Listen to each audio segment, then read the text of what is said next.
जी नमस्कार, मैं हूं आपके साथ रंजनी सांडिल्या। महिला जनप्रतिनिधियों को सरकार के मार्गदर्शन में अपनी क्षमताओं का भरपूर उपयोग कर अपने गांव को सुसज्जित और विकसित बनाएंगे। भारतीय संस्कृति में महिलाएं पूजनीय होती हैं।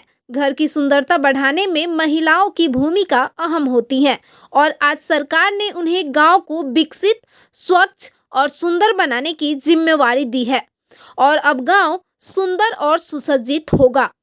ये सभी बातें निवर्तमान एमएलसी इंजीनियर सच्चिदानंद राय ने मढ़ौरा की इरसौली और राहिमपुर में महिला प्रतिनिधियों के सम्मान में आयोजित मातृशक्ति प्रणाम समारोह को संबोधित करते हुए कही।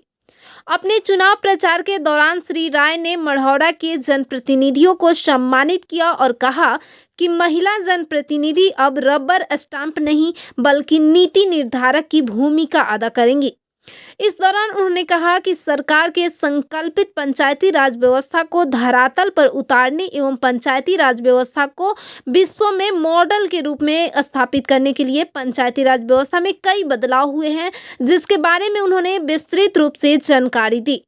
उन्होंने कहा कि मातृशक्ति को सरकार ने बराबरी अधिकार दिया है, लेकिन परिवार वालों ने अभी तक मातृशक्ति को अधिकार नहीं दिया है। जो मातृशक्ति चुनाव जीतकर आई है वह अपने कार्यों को निर्वहन करने में सक्षम है। आइए सुनते हैं क्या कुछ कहा इंजीनियर सच्चिदानंद राय ने।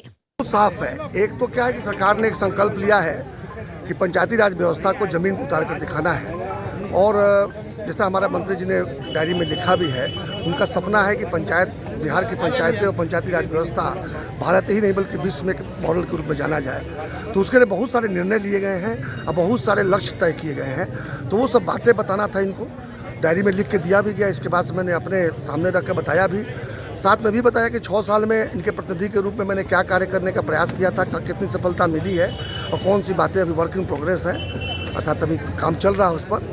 और इसके बाद मैंने ये भी बताया कि जब अगली बार चुन के हमको भेजेंगे तो मेरा संकल्प क्या है, मैं क्या करने का प्रयास करूंगा, मैं बता ही था मेरा संकल्प क्या होंगी सर। ये बिल्कुल ये जो ज़मीन पर उतारने वाली बात जो हो रही है पंचायती राज व्यवस्था को, जैसा कहा कि पंचायतें और बिहार की पंचायतें और पंचायती राज व्यवस्था विश्व के मॉडल के रूप में जाना जाए, तो उसमें काफ़ी काम करना बाकी है। जो अगला 2-3 वर्ष लगेगा कम से कम, तब जाके ग्राम पंचायत की सरकार को हम लोग ग्राम सभा के हाथों सुपुर्द कर पाएंगे पूरी तरह से।